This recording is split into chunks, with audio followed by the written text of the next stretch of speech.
Gabor, how do you handle the social media crisis that's kind of, hitting parents? I remember when I was in New York just before I flew to California to meet you and the Yeah. rest, you know, I was addressing the YPO, and they were a really fit chapter. They had no questions on nutrition. They had no questions on exercise. It was all about Yeah. social media addiction and sleep problems and kids as young as 8 years old on melatonin and stuff like that.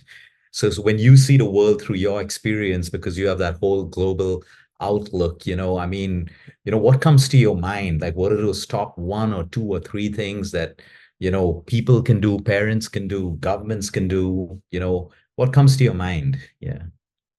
Well, first of all, it's called social media, but we should also call it asocial media, anti-social media, because it actually causes more divisions than connections. Yeah. That's the first one. It isolates people in a room with the screen. Mm. Now, like every other technology, it can be used well or can be used in harmful ways. When you give it to immature creatures, like young kids, guess what? They're going to use it in immature ways. And we know, for example, and never mind 8 years, we see in restaurants here, we see kids 1 or 2 years old with their iPads or their cell phones. Now, these gadgets are deliberately designed. This is not a conspiracy theory. This is conspiracy reality. They're designed specifically to be addictive. So that it's called what's it called? Neural marketing. They're appealing to the addictive parts of the nervous system of young kids. So when you do brain scans on young kids who've been on social media, who've been on screens a lot, you can see that circuitry is damaged that regulates capacity for insight and cognitive thought and creativity and so on. These kids are literally brain damaged by social media. So there's another book that I helped to write. It's called Hold On to Your Kids, Why Parents Need to Matter More Than Peers. And it's the work of a brilliant psychologist friend of mine. I just did the writing with him. And here's what he points out that children have a need to belong, to connect, to attach. We talked about that earlier. But there's nothing in their brains that tells them who to attach to, who to connect to. That's the job of the culture.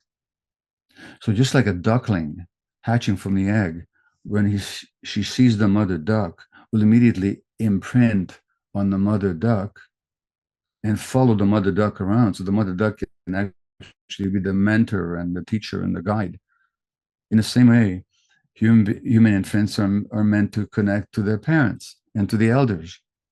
Now, how we evolved as human beings, as you know, for millions of years, we lived out in nature in small groups until about 15,000 years ago. That's how we evolved.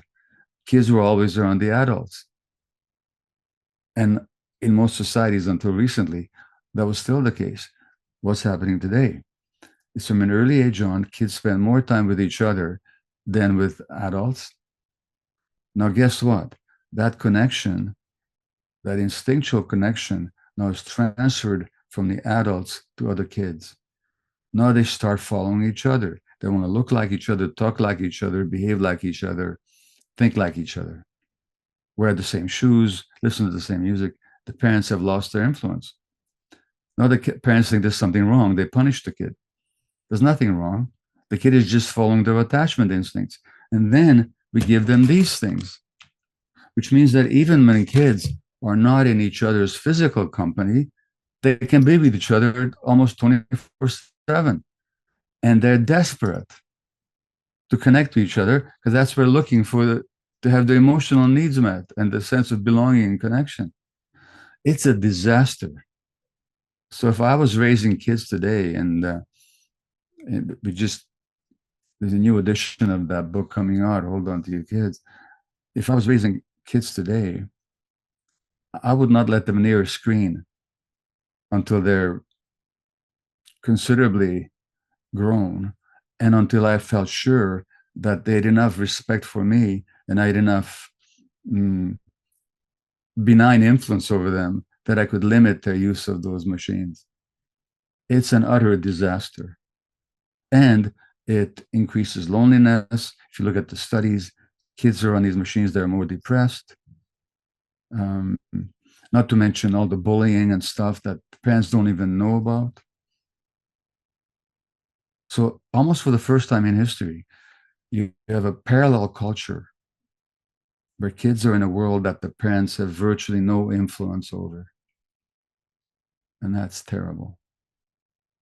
I think you beautifully answered the next question was, parents keep complaining that, hey, my kids are not attached to me anymore. And you talk about reattachment in your book, Hold On to Your Kids. You talk about that, how to reattach to your kids.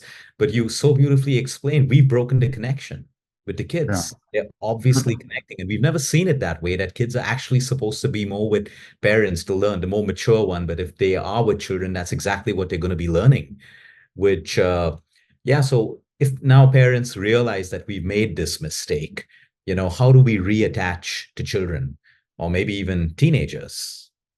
It's really hard. It's really hard, but it can be done. First of all, you mustn't take the child's behavior personally or see it as bad behavior. They're just following their instincts. Their instinct is to be the ones that they're attaching to. It's not their fault that they've lost the attachment with you. It's not your fault either. That's really a function of the culture that we're living in. Mm. Don't take it personally.